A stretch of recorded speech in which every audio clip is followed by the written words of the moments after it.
So Hume does not believe that a perfect being exists. He's trying to give an argument for that, and a key claim in that argument is that almost certainly some natural evil is not for the best. So why should we believe that?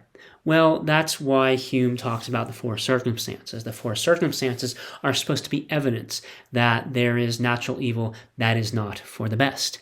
And I'm going to present them now, but I'm going to do so in a slightly different order because I think they'll be easier to understand than the way that Hume presents them. First circumstance, says Hume, the first circumstance that introduces evil is the device or arrangement of the animal creation by which pains as well as pleasures are employed to rouse creatures to action and make them alert in the great work of self-preservation. So what is Hume getting at here? Well, let's think about pain, in particular physical pain or sensory pain. So pain you feel in the body, pain you might feel in sort of vision if there's something super bright, or a sound that's really loud or high-pitched that you might find unpleasant, or a gross smell or a gross taste. That's what we're talking about here. So is being able to feel, is it that we can feel all this pain? Is it worth it? And is it for the best? Well, it seems like it's pretty arguable that it's worth it. You might want to stop and think about why that might be. But why is it? Well, what does pain do for us? Why did we evolve to feel pain? Because it signals that there's damage or injury, or at least a threat, and it motivates us to do something about it because we dislike it. So, unfortunately, people who are born without the ability to feel pain, you might think, oh, that'd be great. But it's not. Those people tend to die, have shorter lifespans. They tend to die early. And why is that? Well, when they get injured, they don't notice because they're not getting a pain signal. And then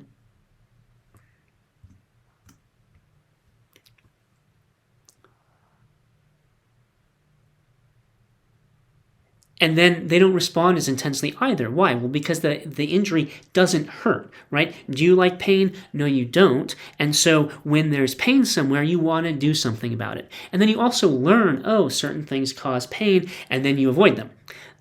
Whereas people who aren't able to feel pain don't avoid those things that might cause them injuries as much because they're not motivated to as much, making perfect sense that we who are able to feel pain, we are pushed around by it because we don't like it. But that actually benefits us because we avoid injuries to avoid pain, and we know that there are injuries, and then we act to fix or repair those injuries as best we can because we don't like the pain. So is it worth it? Yes, it keeps us alive. But do we have to be this way? Hume imagines an alternative psychology that's different than ours in a couple of ways. First of all, so you feel pleasure, let's say, at all parts of your body. So right now, probably some parts of your body feel pleasant, others feel unpleasant, and then where you may not notice, there may be pretty neutral feelings. So Hume imagines instead that we feel pleasure everywhere throughout the body, some degree of just a nice feeling. And then when we're injured, or if we need something like food or water, then that degree of pleasure goes down. So you can see I have a Band-Aid on my finger. I cut myself just a little nick.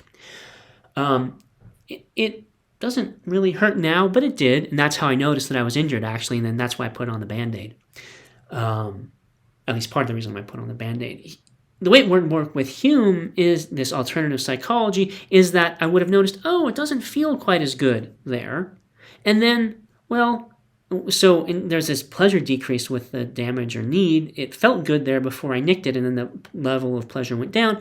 And then my psychology is also changed so that we dislike pain a lot. That's how it works as a motivator. Well, similarly, in this alternative psychology, I would dislike that decrease in pleasure. So just as I was actually motivated by disliking the pain, there would have been a decrease in pleasure, and then also I would have a different mind in that I would also dislike that decrease in pleasure just as much as I actually dislike the pain. So I would have this different psychology, and then I would have done the same thing. I would have avoided nicking myself when I would do things to heal the injury so that right now I have this on so that the injury doesn't get worse and the pain doesn't come back. In this alternative psychology, I have this on so that I get that pleasure back. So you get all the benefits of being able to feel pain, because you're informed about injuries, about what things cause injuries, and you're motivated to do something about them. But guess what? You don't feel pain. And so we can compare these two options. There's the actual pain-based psychology and the alternative pleasure-based psychology. They both have the benefits that you avoid injuries and that you will repair injuries. In the one case, because you want to get rid of the pain, and the other case, because you want to get the pleasure back. What are the costs? Well, in the pain-based psychology, the costs are two. There's pain and there's dislike of pain. In the alternative pleasure-based psychology, the cost is that there's a little bit less pleasure, and then you have that same degree of dislike. So they're both worth it because they both keep us alive. Sometimes our pain system can go haywire, and then it's not worth it in cases of chronic pain and so on. But in general, when the pain system is working as it's supposed to, it's probably worth it. Which one's for the best? Hume thinks the pleasure-based psychology is. Why? Because you get the same preservation of your body, all the same behavior, but there's no pain involved. So Hume thinks, well, actually there's pain-based psychology. That's natural evil. Is it for the best? No.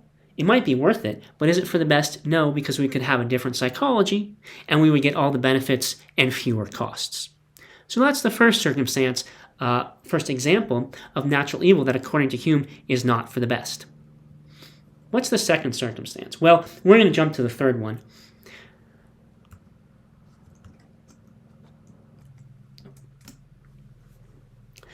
The third of the four factors or circumstances is the great frugality with which all powers and faculties are distributed to every particular being. So frugality is just minimal, and every particular being, well, animals, and that includes us. So what's Hume talking about? Well, so he points out that animals have very limited powers. So Hume thinks that in general, the powers that an animal gets are enough just to allow it to survive if things are going well, and not to do any better than that. Antelopes can survive if things are going well, but if there's a tiger in the wrong place, then the antelope gets eaten. Or if there's not food or water in the right place, then the antelope starves or dehydrates to death.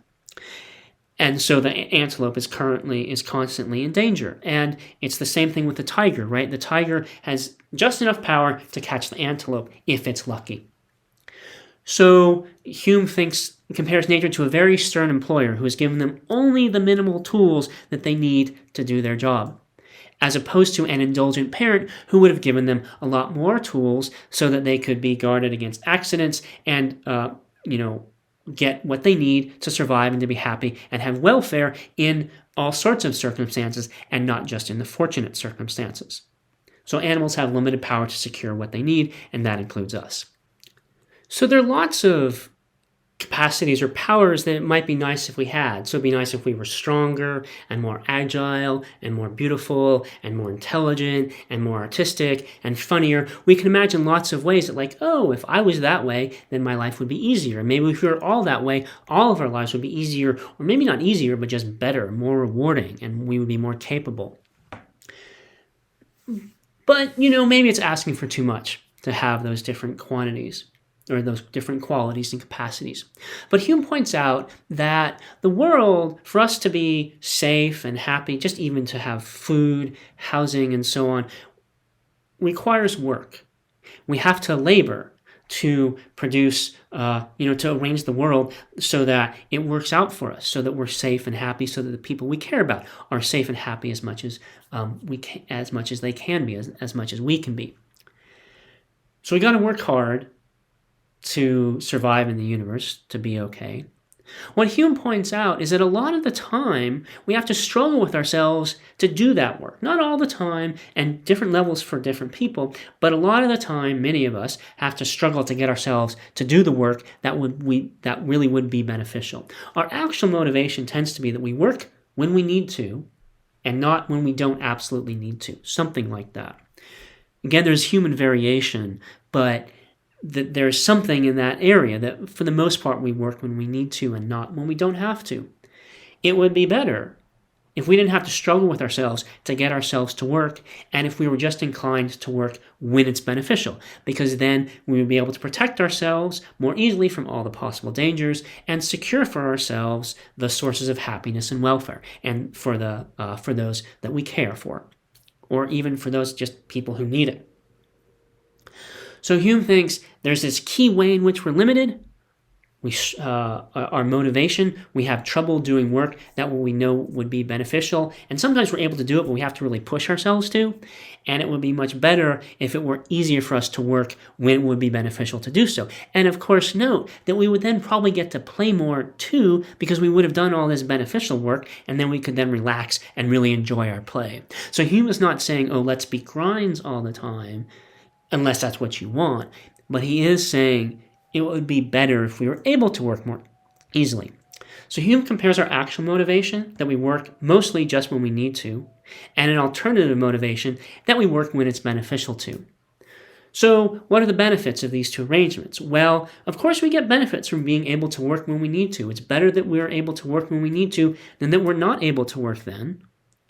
But we get more work done and more benefits of work if we work whenever it's beneficial to. Our actual motivation system, again, to whatever degree it's present, can cause a lot of stress. Whereas if it's easy for us to work when it's beneficial, then we don't have all that stress and worry and wonder about, oh, am I going to get it done or not? We know, yeah, I'll go and do the work. So are they worth it? Well, yes, they're both worth it, because it's better that we're able to do at least some work, or lots of work, than not. But what's for the best? Well, Hume thinks clearly that that it would be best if we were able to work whenever it's beneficial to work, which is not always, right? Again, he's not saying work all the time, just that it's easier for us to work when it's beneficial and we don't have to struggle to. And then we get all that beneficial work done and we get to enjoy the rewards of that beneficial work, and we're not struggling with ourselves in the course of doing it. So that's the second of the circumstances that Hume thinks is circumstance of natural evil. It's about our motivations. So we've talked about two of the four circumstances, that pain is used to motivate us, and our limited capacities, in particular certain limited motivations that we have, that Hume thinks are examples of natural evil that is not for the best. In the next video, I'm going to talk about the other two circumstances together. So let's go check that out now.